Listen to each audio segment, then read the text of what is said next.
a disturbing case out of the state of Georgia. It's about a 28-year-old woman named Brianna Greer. Last Thursday, Brianna's parents called the Hancock County, Georgia Sheriff's Office because she was suffering from what they described as a mental health crisis. Family says Brianna has schizophrenia, and they've reached out to the authorities before for help. In those past encounters, paramedics were dispatched and Brianna received medical treatment. But this time, 2 sheriffs arrived who said they smelled alcohol on her breath, and after she admitted to drinking, detained her for intoxication. Brianna never made it to the sheriff's office. Instead, she landed in a hospital with severe brain injuries after police say she fell out of the back seat of a patrol car while they were driving her. She was pronounced dead Thursday afternoon, less than a week later, and as you can imagine, her family is skeptical. If she got out the car, they had to let her out the car. That's my interpretation, because if in a police car, you can't open the door from the inside, so it had to be open from the outside.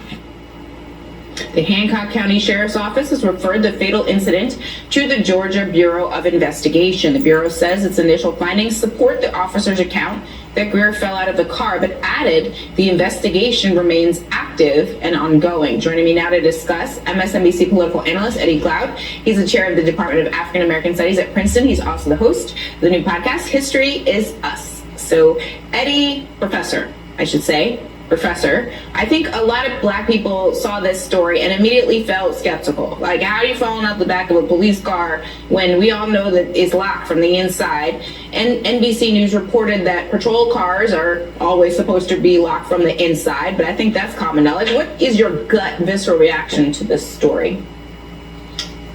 Well, first of all, my heart is broken for the family. You can imagine what the parents are going through. They called 911 to help their daughter, and now they have to bury her, that their grandchildren will grow up without their mother. And you know, there's a kind of earned skepticism here, Zerlina. I said earned skepticism, that this sort of action by the police has always come with a series of questions, a doubt that police are not acting in the interest of Black folk, that they don't value Black life. And in this instance, it flies beyond reason that somehow she fell out of the patrol car. It was the same response we had with Senator Bland and others. And that's an earned skepticism that has deep historical roots and a kind of present reality. I just don't think anybody should end up dead in any context when they're interacting with police officers. Their whole point is to, protect and serve. That's what they say. Speak to the idea that in these types of crises, and I'm speaking specifically about mental health crises, when you don't have any other option other than to call police, that you can put your family in more danger, especially when your family is Black or brown. I mean, this is an unfortunate situation, but it's a common situation, and that is the unfortunate thing here.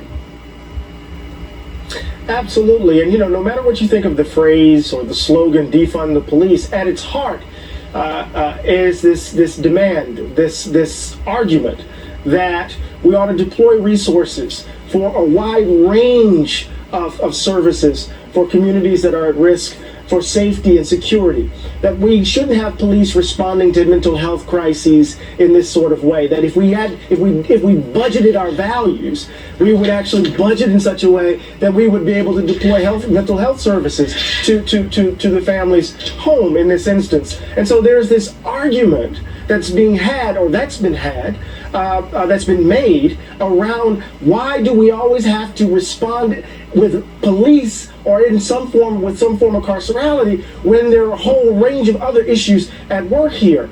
And this is really important in the moment, Zerlina, when we have calls for increasing by the thousands police on the streets, right? Something that looked like it might even dwarf the crime bill. I'm thinking about what President Biden is proposing in this instance, right? So I think it's really important to begin to think about security and safety in much broader terms, so that the police are not called in these instances and somebody has to end up burying their child. In some ways, I think, if you talk to a lot of Black families, they don't really look at law enforcement as there, for safety for them.